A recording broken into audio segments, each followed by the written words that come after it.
A lot of is pretty much like farming, but after you finished farming. So it's a lot of tilting the soil. So you mix it up the soil, and then you allow oxygen to come in. It's the same process as air sparging, but it's cheaper and longer term because you need a lot of that hard labor to go in. Like Mr. DeCubo was talking about, farming is hard labor. Then we get to phytoremediation. Phytoremediation is actually pretty new, but it combines a lot of the previous points, except excavation, obviously. So the reason why I want to talk about, or the reason why I'm talking about phytoremediation is because the company I work with, Metabolic, we're actually involved in a phytoremediation project in Amsterdam for a shipyard. And it's been super exciting and an awesome experience. And I really think that this is something that I think it's pretty nice that I get to share it with you guys. Microbial activity to degrade, transfer, deactivate, and to reduce the mobility of soil and groundwater contaminants. Okay, so what is it actually? Actually, the picture in the back is a picture of an oil refinery that's been closed down in Michigan, where they are implementing phytoremediation. And so all those trees there, that's it. You plant the area. But you plant it with certain plants that are, one, can survive the level of pollution that there is in the soil, and two, can extract some of the heavy metals and hydrocarbons that are in there. So you do this, and that cleans up the soil. It takes a long time. It takes between 10 and 30 years to clean it up completely. But it does offer a good option. So what happens, though, is that it's been done now a lot in Canada, in the US. It's starting to be done in India, in Iran.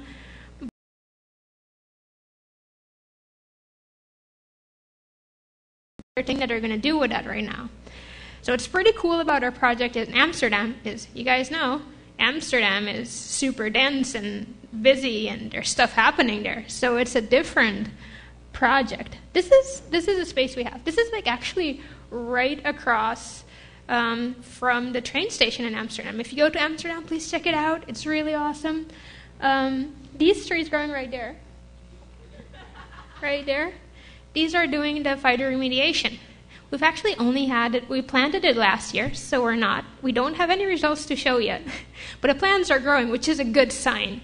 Because that is usually the first problem you'll encounter, because your soil is polluted and your plants are not growing. So I'm gonna show you guys a small video, so you get a feeling for the space and what we're trying to do. Yeah.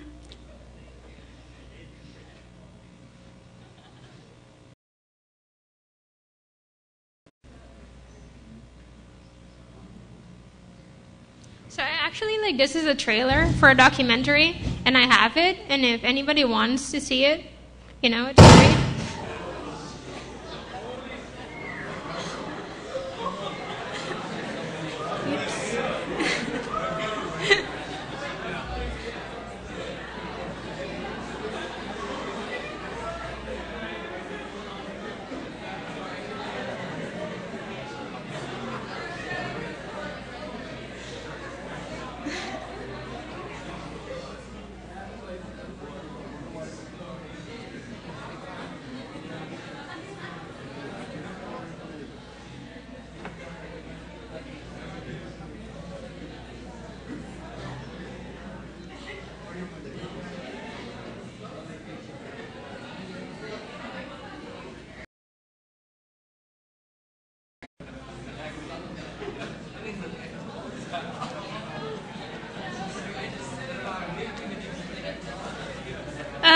I'll go to the next part, and I will come back to the video in a minute.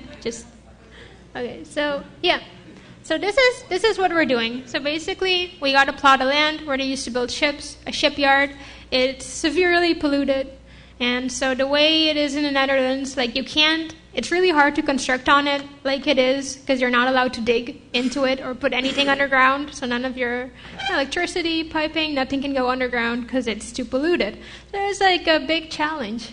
So what we did is we basically built as if it was over water. We planted the whole area with plants with different plants to extract the heavy metals and hydrocarbons, motor oil that's in the area. Living area as well, so people get to live in the area while it's getting remediated, and therefore have a very live experience of what it is. At the same time, we took it one step further, because usually what you do is, okay, you're bioremediating. After every year, once or twice a year, you take out the plants and you plant new plants, because plants actually take up the most nutrients, the most carbon, the most metals when they're young, when they're growing fastest. Like people, you know? When we're growing fastest, we're taking up more energy. Once we're older, everything slows down a bit. So you want to, you change the plants regularly. And then they usually get burned because you can't compost them, or else the metals and a lot of the pollutants will be back there. What we're doing is we're actually biodigesting them, which means we're fermenting them, which is kind of like what happens when a plant starts rotting and it stinks. It's being done right now. And so I hope that this kind of like shows you some new possibilities and experiments that are out there that can be done. Because it's very important that, like, okay, we screwed up. The soil's bad. Now we don't have to, okay, I can't do anything more about it. We have to, fix it. Because especially you guys, for us, we're young, we're going to live on it, right? It's going to affect you in your future. So you can't just ignore it like previous generations did. We got to do something about it now. And so this is the first experiment actually being done in this way. And it would take 30 years for the entire area to be cleaned up. But in 10 years, it will already be cleaned up to a level at which you can have kids playing there. Well, you can't be growing food on it. But it will already be significantly clean, as most are. You see, the other options that we talked about before can be implemented the same way everywhere. It's just the same process. You come, you till the land, you push in some oxygen, you move it, whatever. It's the same process. Phytoremediation is extremely local. You gotta have plants that are adapted to your area. So these are the mix of plants that we're using at the Ceuvel site. None of these can be used in Aruba. None of them. So even if this works perfectly, it does not mean that it will basically, if you just copy-paste it, it will fail horribly in Aruba.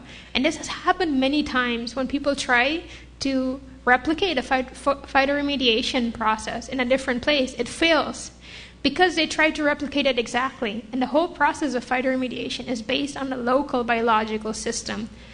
And there is not a big database knowing exactly which plants that are local. Failure, and then you try again.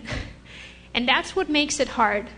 But it's actually pretty exciting. There's been really great success in the last 5 years in an experiment in phytoremediation in Iran that has used sorghum. You guys know what sorghum is? H.A.V.O, which you guys have been seeing before, which grows really well in Aruba. That is one plant, for example, that has shown very good effectivity in primarily and exactly like refineries. So that is somewhere where we can start. And so, yeah, what I want you guys to do is for you guys to actually think about what does phytoremediation offer for Aruba? What can we do with it post-refinery? And I wanted you guys to think not also what other economical options are there, what other environmental options are there. So you've heard this many times before today. I mean, it's in the title. Healthy soils, healthy living. If you guys take one thing home today, take it, tell your friends, or just take it for yourself. I want you guys to know that healthy soils can only exist with a lot of life in it. A lot of plants, a lot of organisms, a lot of insects. Healthy soils need life to be healthy, but life needs healthy soils. So it sounds like a circular argument, but it's completely true. The one cannot be without the other.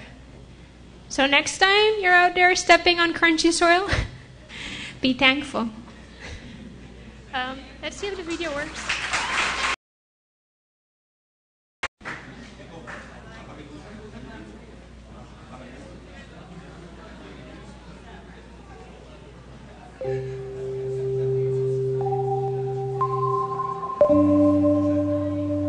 You know, you can tell the stories of the Ceuvel from so many different aspects.